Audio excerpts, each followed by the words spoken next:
What's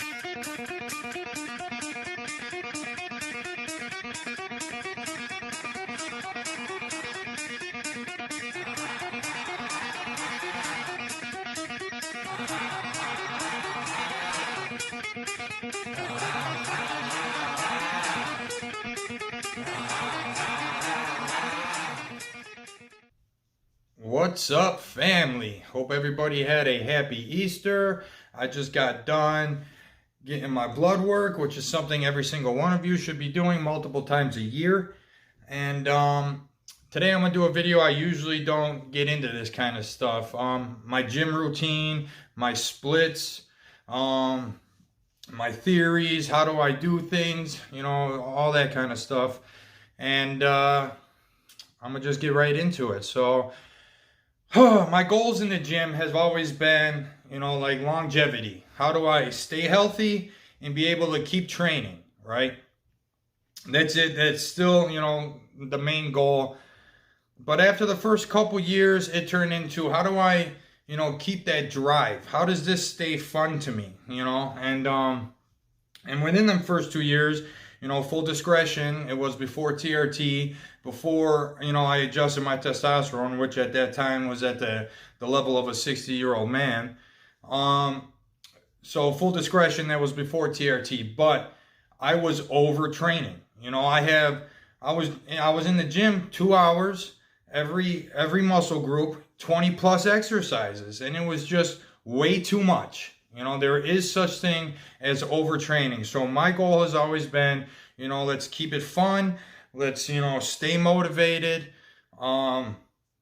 Injury prevention and health, and how do I do that? Also, I roof, I do things. I have to wake up in the morning. I can't be all sorts of hurt, sore, tired, from my lift the day before. So all that taken into consideration, after about 2 years, I changed things up. And this is what I've been doing. Mind you, I'm not going to sit here and act like I'm a trainer, a professional, or anybody who even knows what the fuck they are talking about. I am strictly just telling you what works for me and what I do to get to the way that I'm getting. I am asked this numerous times a week at the gym, by email, by DM, and I can never really answer it because it's a big soliloquy that I dive into, and it's annoying to answer, especially through text messages. So what do? Isolation. Again, I gotta wake up. I don't want to be hurt in the morning. So does that mean I squat 500 pounds the day before? No. Does that mean I bench 400 pounds? No. Am I in here throwing around weights like Big Ramy and this and that? No, I'm not. I am not a power lifter by any means, even though people look at me, a few, and they think I am, or they think I can bench 500 pounds. They think I look like I can, but I don't, So how do I keep tearing muscle fibers? That's the question. That is the objective. How do you tear muscle fibers? Build new ones, repeat, This is what I do. I'm going to dive right into my routines. This might get a little boring, but hey, so what I do is I change things up every week. I never stay consistent. This is a completely unique, customized training to me, and this is how I keep things fun, how I constantly change, how I tear muscle fibers even after years of doing things, So the overtraining, I got over that and I changed up my routine. So boom, chest day, right? It's inclines, which is my favorite bench. I only really bench incline. 1 week, it's going to be incline. I'm going to jump to the decline machine. I'm going to do 2 different kind of flies. It's going to be high cable flies, low cable flies. Boom, that's just about it for chest. A couple little things at the end as far as core and maybe a warm-up or something, but that's it, right? The next week, again, I stick with the incline bench press, which is always the main staple of my chest workout. But now my second lift, instead of it being the decline machine, now it's going to be the flat bench with dumbbells. And now instead of this week's flies being the cable flies, it's going to be the single dumbbell fly, stop doing it with two. Do it with a single, bring it over an extra 2 to 3 inches, squeeze, and drop your weight in half. Thank me later.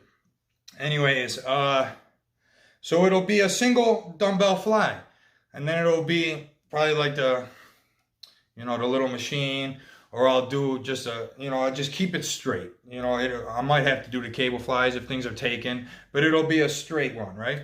That's really about it for chest. That's really about the only kind of, I might throw something in here and there new. After about 6 months of doing incline, I might throw in a month worth of flat bench, just get some weight up, get the ego going a little bit. But it's all about squeezing and isolation, right? Back day, this is where it gets real tricky for me. Back day, I'm going to give you this all in the order too. So this is my split. It is it's chest, back, arms, shoulders, legs. On a perfect day, you can throw in 2 rest days in between or take 2 off at the end. Get your 2 rest days in, 5 days of training on a perfect day. And that's the way I like to do it, because the back, your biceps, you leave everything else alone. Them 2 big muscle groups can heal. You hit arms, and then you go in there and you crush shoulders the next day. So, and then legs. Anyways, so back day, 1 week it's going to be pull downs. Then next week it's going to be rows. I don't do any rows on pull down day, Next time it's back to pull downs. When it comes back to rows now, I even get this weird. 1 week of my rows, so it's rows twice a month, pull downs twice a month. Wide rows, everything is wide. Wide grip, wide bar, everything is wide 1 week. The next time I'm doing rows, everything is close. Squeezing, focusing on all of that stuff, right? That's really about kind of things I do for back. I also do rack pulls on pull down day, and I'll do standing underhand rows on row day as my third or my final lifts. Arms, you can do whatever you want on arms. I always, just do different things. Shoulders kind of stay the same. The only thing that really switches for me in shoulders is just my trap. Workouts differ from week to week. I'll do shrugs 1 week, and then the next week I'll do the Smith machine. I'll do things like that. So shoulders really don't, they're such a smaller muscle group.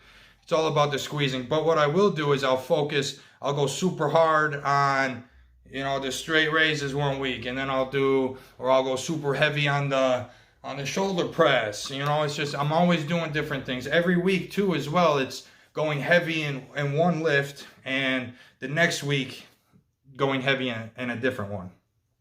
Legs, this is a little fun for me. Well, not really, but I hate squats, a lot of people do. So how do I lift? How do I train legs? If you see my legs, I got decent legs. Well, they're big at least. But so how do I train legs? How do I not walk in there and hate leg day like a lot of other people? Well, I don't squat that much. I squat maybe once a month. So this is what the rundown looks like. Free weight squat, leg press, quad machine, hamstring machine, 2 different kind of calves, glute machine. So that's about it for legs. But this is how I stay consistent, how I keep my legs growing without squatting an excessive amount of weight, risking injury and everything else. 1 week it'll be free weight squats. I might get up to repping 315, 335, something like that, But then I'm not going to squat again for another month. My next time, and then I'll do all the other lifts that I just said on leg day. But now next week, I might do cannonball squats, which are kind of fun. They're enjoyable. They're not like dreaded to do. I do them on the Smith machine. You kind of do a little penguin toes, and it really hits your teardrops in your legs very good. And they're fun to do. And it doesn't take that much weight to burn, and you're sweating, and it's really good. Next week, and then again, I'll do all the other lifts. But this is now, I was doing all these kind of lifts in the same day. So that's how crazy things got. That's how much overtraining. It's a real thing. Keep that into consideration when you're making your routines up. Overtraining is a thing. Rest is almost as important as training. So I took all that into consideration. Now, my third leg day, we got a couple squat machines, a hack squat, and there's another kind of squat machine I like. I'll go heavy on one, and I'll just throw a 45 on each side on the second one, and I'll burn out. So it's 10 on the hack squat, 10 on the other one, just burn out, right? And then I'll keep getting heavier on the hack squat, heavier for 4 sets. But I'm burning out with the other one. So now I'm supersetting even with the legs. And then it might be back to squats, and you can always play with that depending on how you're feeling. But that just comes down to my theory is, how do I change things? And same thing with my cycle advice and everything else that I do. It's always changing. It's never being consistent. It's always shocking the system. It's always, doing something new instead of just in the same thing, same week after week after week after week. It just got so annoying, and it was just like, it just became like a job. It lost its fun, But now when you go in there and it's like, oh, I get to do these rows today, I won't get to do them again for a month, But then when I come back, it's all wide rows. Ooh, you get a different pump. Close grip rows, you get a different pump. The overheads, you get to see things different, It's like everything is, it keeps it enjoyable. It keeps it fun. But at the same time, it is still ripping muscles. I'm still growing.